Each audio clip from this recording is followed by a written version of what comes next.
मंत्र पाठ। ओम सहना भवतु सहनौ भुनक्तु सह वीर्यं करवावहै तेजस्विनावधीतमस्तु मा विद्विषावहै। ओम शांति शांति शांति।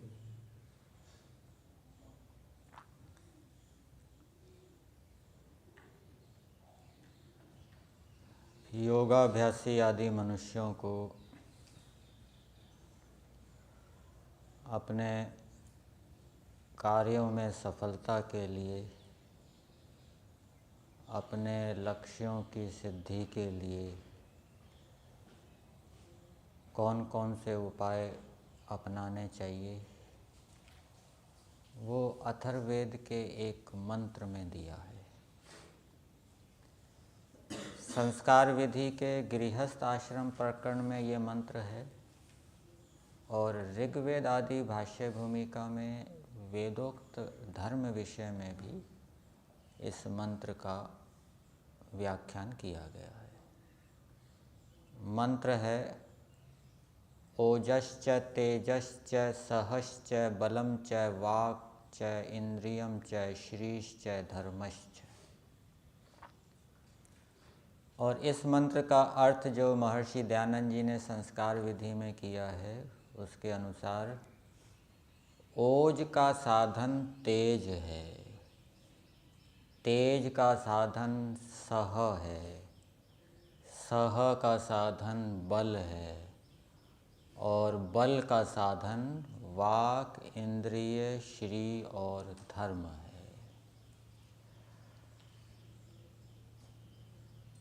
कोई भी मनुष्य किसी भी क्षेत्र में है, चाहे वो विद्या को प्राप्त कर रहा है अथवा योग को सिद्ध करने में लगा हुआ है अथवा धर्म को सिद्ध करने में लगा हुआ है अथवा अच्छे गुणों को धारण करने में लगा हुआ है अथवा दुर्गुणों को छोड़ने में लगा हुआ है, उसको अपने कार्य में सफलता के लिए क्या क्या करना चाहिए वो मंत्र में बताया है। उन मनुष्यों के पास जिनके सामने कोई ना कोई लक्ष्य होता है, उस लक्ष्य को प्राप्त कर लेना ये पराक्रम है। जिस मनुष्य के अंदर पराक्रम नहीं है वो किसी भी लक्ष्य को प्राप्त नहीं कर सकता, छोटे से छोटे लक्ष्य को भी प्राप्त नहीं कर पाएगा। एक व्यक्ति क्रोधी है, उसने क्रोध को जीत लिया तो उसने ये पराक्रम गुण है उसके पास। एक व्यक्ति लोभी है, लोभ को उसने जीत लिया, हर समय संयम से भोजन आदि करता है, तो ये उसने पराक्रम दिखाया, उसके अंदर ये पराक्रम गुण है। इसी प्रकार से किसी ने बोलने की शैली सीख ली, कैसे बोलते हैं, धैर्य धारण करना सीख लिया, पुरुषार्थी बन गया, तो ये गुणों को धारण कर लेना ये भी क्या है, पराक्रम है। तो किसी भी क्षेत्र में सफलता के लिए पराक्रम होना आवश्यक है। पराक्रम नहीं होगा वो किसी भी कार्य को छेड़ेगा, उसमें सफल नहीं होगा, बीच में छोड़ देगा, हताश निराश हो जाएगा, दुखी हो जाएगा। तो मंत्र में कहा ओजः, हे मनुष्यों तुम ओज से पराक्रम से युक्त हो। बाहर के शत्रुओं को जीत लेना भी पराक्रम है। एक राजा 10 शत्रुओं को जीत लेता है, 10 शत्रु देशों को अपने कब्जे में कर लेता है, अपने अधीन कर लेता है, तो इसने ये पराक्रम दिखाया। कोई 4 शत्रु देशों को अपने अधीन कर लेता है, उसने भी पराक्रम दिखाया, लेकिन उसका पराक्रम कम है पहले वाले का पराक्रम अधिक है। इसी प्रकार से आंतरिक शत्रु है, आंतरिक शत्रुओं को जीत लेना, काम, क्रोध, लोभ, मोह, भय, शोक, ईर्ष्या, द्वेष, अभिमान आदि, इनको भरने ना देना किसी भी परिस्थिति में, चाहे कैसा भी आलंबन क्यों ना आ जाए। ये आंतरिक शत्रुओं को जीत लेना पराक्रम है। तो जिसके पास ये पराक्रम गुण होगा वो बाहर के शत्रुओं को जीत सकेगा, वो अंदर के शत्रुओं को जीत सकेगा, और चरम लक्ष्य मोक्ष प्राप्त करने के लिए जो गौण लक्ष्य प्राप्त करने होते हैं उन गौण लक्ष्यों को भी वो प्राप्त करेगा, उन गौण लक्ष्यों को बीच में नहीं छोड़ देगा।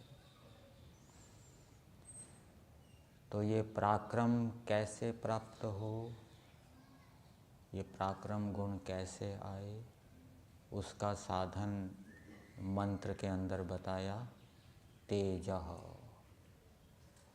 तेज से ओज की प्राप्ति होती है, तेज से पराक्रम की प्राप्ति होती है।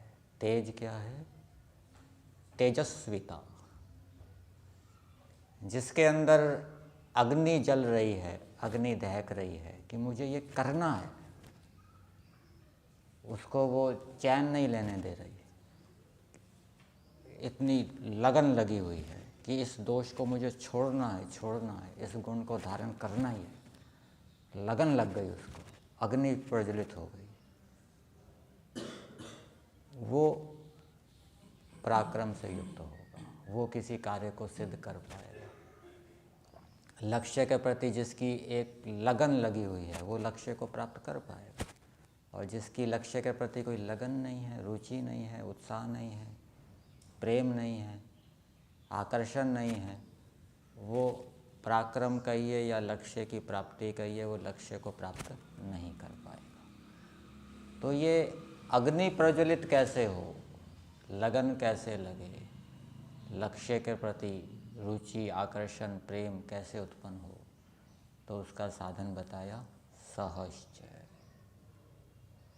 सहश्चय का अर्थ महर्षि दयानंद जी ने संस्कार विधि में किया है।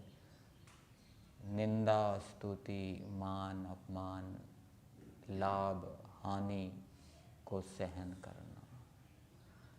जो जितना अधिक सहन करेगा वो उतना तेजस्वी होगा। और किसके लिए सहन करना?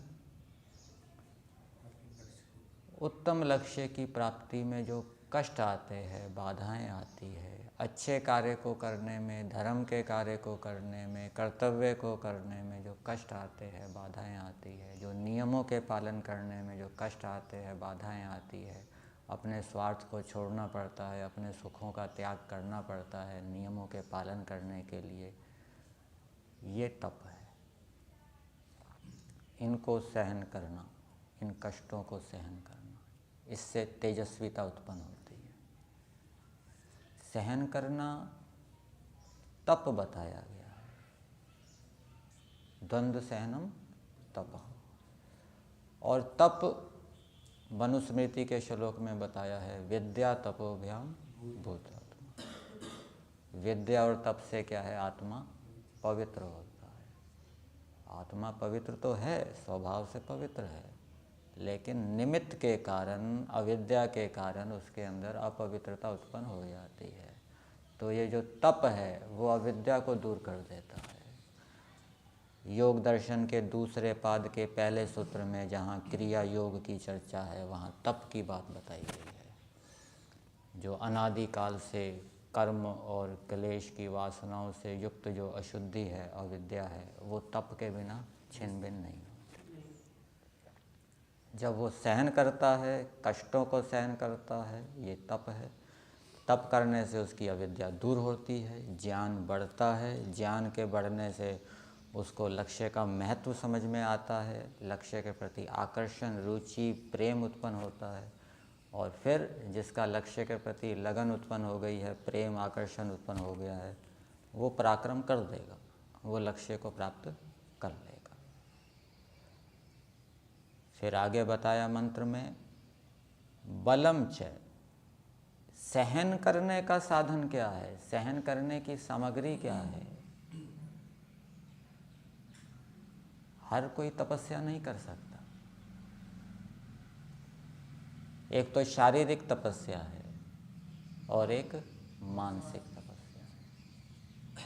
शारीरिक तपस्या भूख प्यास सर्दी गर्मी आदि को सहन करना। जिसका शरीर ही रोगी है, दुर्बल है, वो सर्दी को सहन नहीं कर पाएगा। थोड़ी सी सर्दी होती जुकाम हो जाएगा, नाक बहने लगेगा। वो गर्मी को सहन नहीं कर पाएगा। गर्मी होते उसका सिर में दर्द आने लग जाएगा, सिर में चक्कर आने लग जाएंगे। तो सहन वही कर सकता है जिसके पास शारीरिक बल है। इसी प्रकार से निंदा स्तुति मान अपमान लाभ हानि इसको कौन सहन कर सकता है? जिसके पास बुद्धि रूपी बल है, बुद्धि की चतुराई है, विद्या है, विद्या रूपी बल है जिसके पास, वो मान अपमान को सहन करेगा।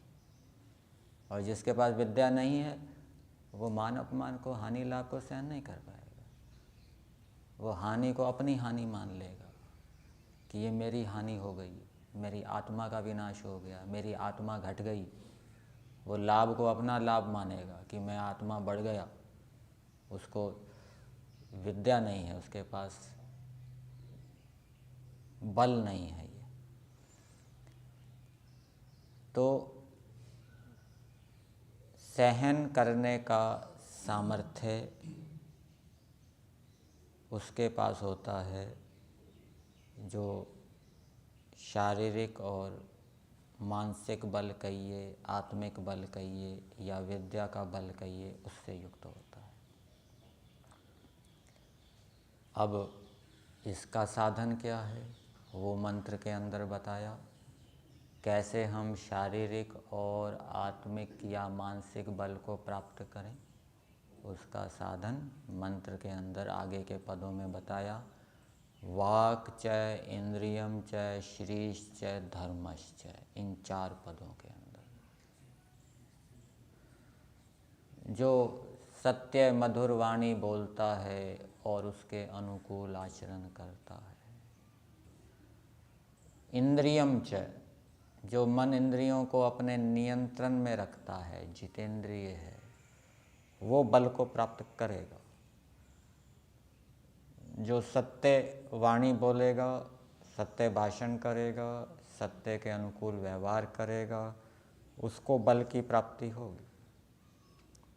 श्रेष्ठ, जो धर्मयुक्त उद्योग से धन को प्राप्त करेगा, वो शारीरिक और मानसिक बल को प्राप्त करेगा। और जो अधर्म युक्त उद्योग से धन को प्राप्त करेगा, वो जो धन है, वो जो उद्योग है, वो उसके शारीरिक और मानसिक बल को घटाने वाला होगा। जिसका मन इंद्रियों के ऊपर नियंत्रण नहीं होगा, जो जितेंद्रिय नहीं होगा, वो बल को प्राप्त नहीं कर पाएगा। जो मिथ्या भाषण करेगा, असत्य व्यवहार करेगा, वो शारीरिक और आत्मिक बल को प्राप्त नहीं कर पाएगा। और अंतिम साधन बताया धर्मश्च। अब जो बातें बच गई, धर्म के 10 लक्षण आपने सुने होंगे। धृति क्षमा दमो स्तेयम शौचम इंद्रिय निग्रह धीर विद्या सत्यम क्रोधो दशकम धर्म लक्षण।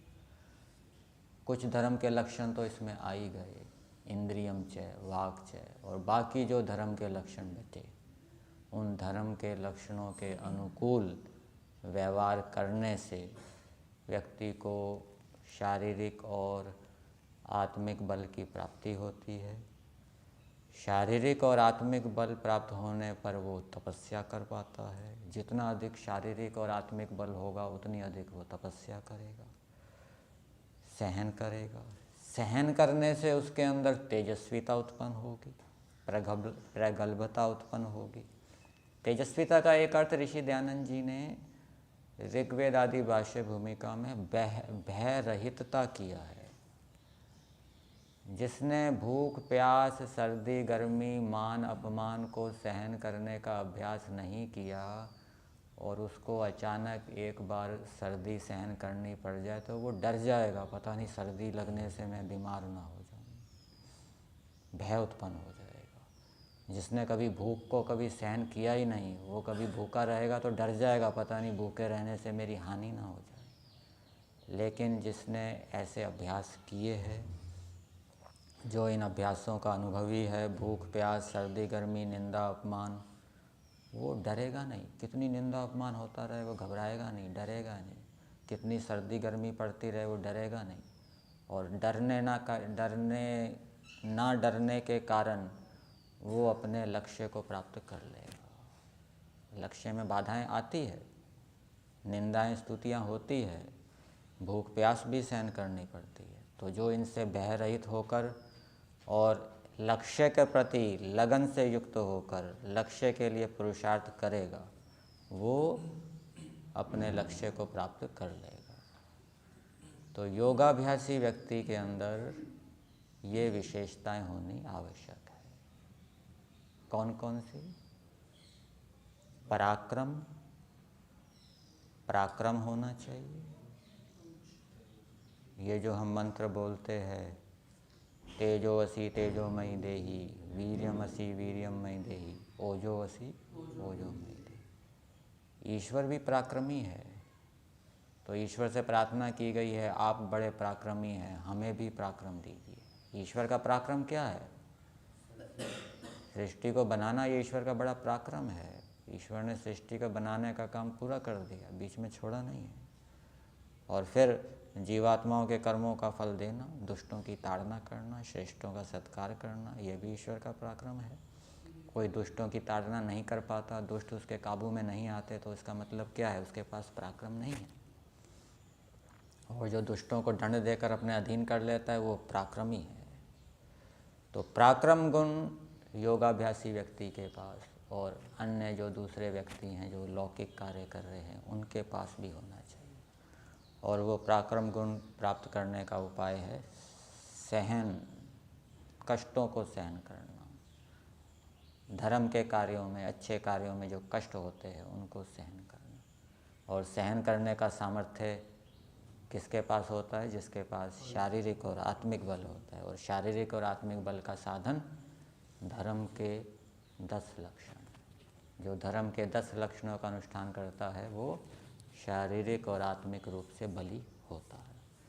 तो इन बातों पर योगाभ्यासी व्यक्ति को ध्यान देना चाहिए और अपने सामर्थ्य को बढ़ाते हुए, तेजस्विता को बढ़ाते हुए, पराक्रम को बढ़ाते हुए बड़े बड़े लक्ष्यों को सिद्ध करना चाहिए। यहीं तक।